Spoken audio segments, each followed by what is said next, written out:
आसाम की पुलिस दिल्ली भेज दिया।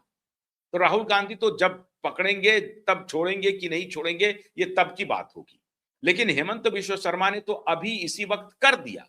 जैसे ही उनको ये आरोप की जानकारी मिली, पहले प्रेस कॉन्फ्रेंस किया, उसके बाद उनका लगातार मीडिया वाले उनको पूछ रहे थे, एक के बाद एक अटैकिंग शब्दों का इस्तेमाल किया और आसाम पुलिस को सीधा दिल्ली रवाना कर दिया गया। अब ऐसी परिस्थिति में राहुल गांधी और पवन खेड़ा बैकफुट पर।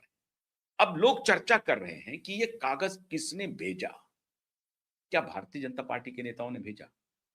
और अगर भेजा तो क्या ये बदनामी वाला जो एंगल था उस हिसाब उसके तरफ से ये कागज भेजा गया था, या पार्टी के शीर्ष नेताओं में से किसी की ये गेम प्लानिंग थी?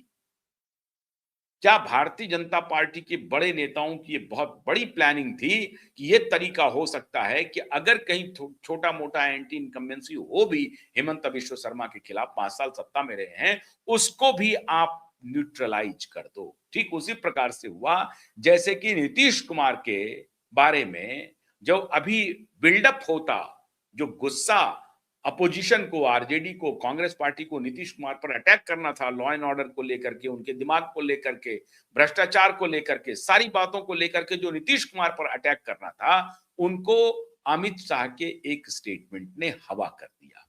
जैसे ही अमित शाह ने कहा कि चुनाव के बाद विधायक दल तय करेगा मुख्यमंत्री का कौन होगा, ये सुनते ही आरजेडी और कांग्रेस पार्टी दोनों नीतीश कुमार के ऊपर अपने हमले को नरम कर लिया।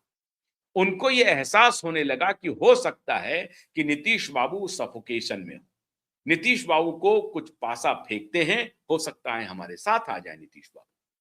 लेकिन उनको ये पता ही नहीं चला कि ये स्टेटमेंट जो है, अगर मान लीजिए कि वो सीधा सपाट स्टेटमेंट भी था, लेकिन वो statement in favour of Bhajpa और नीतीश बाबू चला गया। क्यों चला गया? क्योंकि अपोजिशन ने जितना हमला करना था नीतीश बाबू पर, वो हमला नहीं किया, वो शांत हो गए और वो बल्कि ये कहने लगे कि नीतीश बाबू घिर गए हैं, नीतीश बाबू घिर गए हैं भाजपा के साथ। और बाद में नीतीश बाबू ने उन्हीं के ऊपर अटैक कर दिया। जो आरजेडी उनके ऊपर सॉफ्ट थी, नीतीश बाबू उनके ऊपर हमलावर थे। जो कांग्रेस पार्टी नीतीश बाबू पर सॉफ्ट थी, नीतीश बाबू कांग्रेस पार्टी पर हमलावर थे।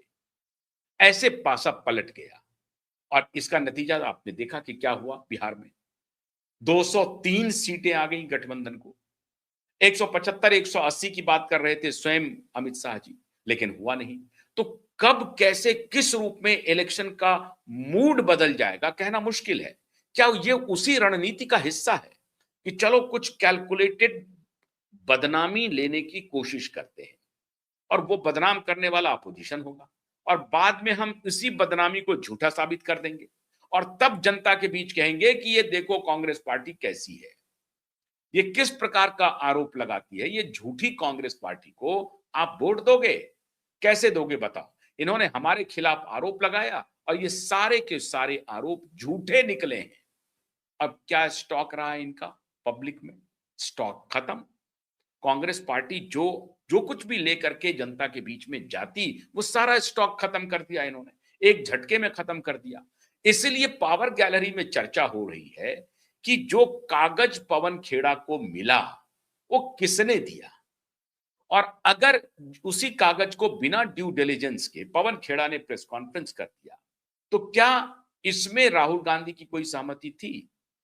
अब पवन खेड़ा के बारे में आप याद कीजिए, कुछ दिन पहले मणिशंकर अय्यर का बयान, उन्होंने कहा कि बताइए, ये पवन खेड़ा स्पोक्स पर्सन है, इनको ढेले भर का अकल नहीं है।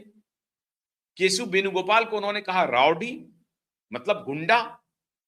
तो बोला राहुल गांधी जो है राउडी से घिरे हुए हैं, गुंडा से घिरे हुए हैं। केशव वेणुगोपाल के बारे में श्रीमान मणिशंकर अय्यर जी का ये स्टेटमेंट था और उसी मणिशंकर अय्यर जी ने पवन खेड़ा के बारे में कहा कि पवन खेड़ा जैसा 2 टके का आदमी, बेवकूफ आदमी, वो जो है वो कांग्रेस पार्टी का स्पोक्स पर्सन बना हुआ है।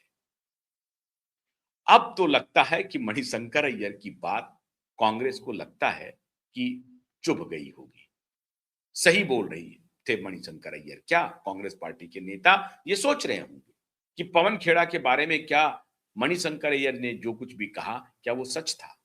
क्या पवन खेड़ा अति उत्साह में आकर के ऐसा काम किए हैं, या Pawan Khera hand in glove हैं भारतीय जनता पार्टी के साथ? क्या आप हमें दो मटेरियल, हम बोल देते हैं, मटेरियल झूठा होगा, आप फिर सत्तू पानी लेकर के चढ़ जाइएगा कांग्रेस पार्टी के ऊपर, मेरा क्या है?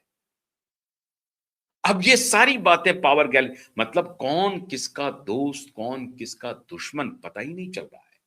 कब कौन किसका दोस्त बन जाए, कब कौन किसका दुश्मन बन जाए, यही पता नहीं चल रहा है। बड़ी कठिन कठिन डगर है राजनीति की। इतनी बड़ी साजिश हो गई, किसी को कुछ पता भी नहीं चला, क्योंकि ये बिना साजिश का हो नहीं सकता। और अगर ये किसी आईटी सेल के नौजवान रिसर्चर का मामला है, किसी कांग्रेस पार्टी के रिसर्चर का मामला है कि कुछ भी ढूंढो हेमंता बिश्व शर्मा और उनकी पत्नी के खिलाफ, अगर कुछ भी ढूंढने का मामला है और उसमें उन्होंने कुछ ऐसा कर दिया, तो ये तो सर्वथा आप समझिए कि ऐसे रिसर्चर को तो भगवान ही बचाए। लेकिन ये ऐसे रिसर्चर का मामला बिल्कुल नहीं है। फैब्रिकेट अगर किया गया है, तो फैब्रिकेट करने का अब खामियाजा कांग्रेस पार्टी को भुगतना पड़ेगा। In the court of law और in the court of public, दोनों में उनको जवाब देना पड़ेगा। पब्लिक की अदालत में भी जवाब देना है और कानून की अदालत में भी जवाब देना है। अब दोनों जगह कांग्रेस पार्टी फंस गई है, पवन खेड़ा फंस गए हैं। साफ साफ हेमंता विश्व शर्मा ने कहा कि यह मामला राहुल गांधी तक जाएगा, क्योंकि ये जो बदनामी पवन खेड़ा ने की है, ये बिना राहुल गांधी की सहमति के हो नहीं सकता है। तो क्या इस केस में राहुल गांधी भी घसीटे जाएंगे? और ये बात सच है कि वो अपने नेता से ये पूछेंगे कि नहीं पूछेंगे, किनसे पूछा? अभी तो कांग्रेस पार्टी के लोग उनको बचाने की कोशिश कर रहे हैं। अभिषेक मनु सिंह भी तो खैर उनके एक समझिए कि रहते ही हैं, कांग्रेस पार्टी के वकील के रूप में अपीयर होते ही होते हैं। जहां कहीं भी कांग्रेस पार्टी के लोग फंसते हैं, फौरन पहुंच जाते हैं बचाने के लिए। तो कोई बात नहीं, अभी तो ये बैटल चलेगा अदालत में। लेकिन कांग्रेस पार्टी क्या इसका नफा नुकसान का कुछ ना कुछ हिसाब किताब करेगी आने वाले दिनों में? ऐसा प्रतीत तो हो रहा है। पवन खेड़ा के इस प्रेस कॉन्फ्रेंस से नुकसान हुआ या फायदा हुआ? अगर 85% वोटिंग का टर्नआउट है, तो क्या ये हेमंता के खिलाफ गया है? ये रिजल्ट आने के बाद होगा। लेकिन अभी तक तो पता चल रहा है कि हेमंता विश्व शर्मा हैंड्स डाउन जीत रहे हैं, मतलब भारतीय जनता पार्टी वहां जीत रही है। तो कैसे कहा जाए कि ये 85% वोटिंग जो मैसिव टर्नआउट होता है, उसमें किसके खिलाफ वोटिंग हो रही है?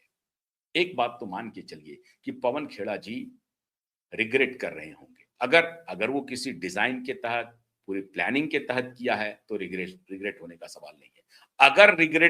अगर प्लानिंग के तहत नहीं हुआ है, तो निश्चित रूप से रिग्रेट कर रहे होंगे कि हमने ड्यू डिलिजेंस नहीं किया, और उसका नतीजा अब कांग्रेस पार्टी को भुगतना पड़ेगा, श्रीमान पवन खेड़ा को भुगतना पड़ेगा। अब बाकी शब्द का तो मैं भी उच्चारण नहीं करूंगा, लेकिन पेड़ा की स्थिति तो बन गई है। मतलब पिसने तो जा रहे हैं पवन खेड़ा जी। अब वो बीजेपी के नेताओं की वजह से, या कांग्रेस के नेताओं की वजह से, या अपने आईटी सेल या अपने रिसर्चर की वजह से हालात नाजुक हो गए हैं। बहुत बहुत शुक्रिया। नमस्कार।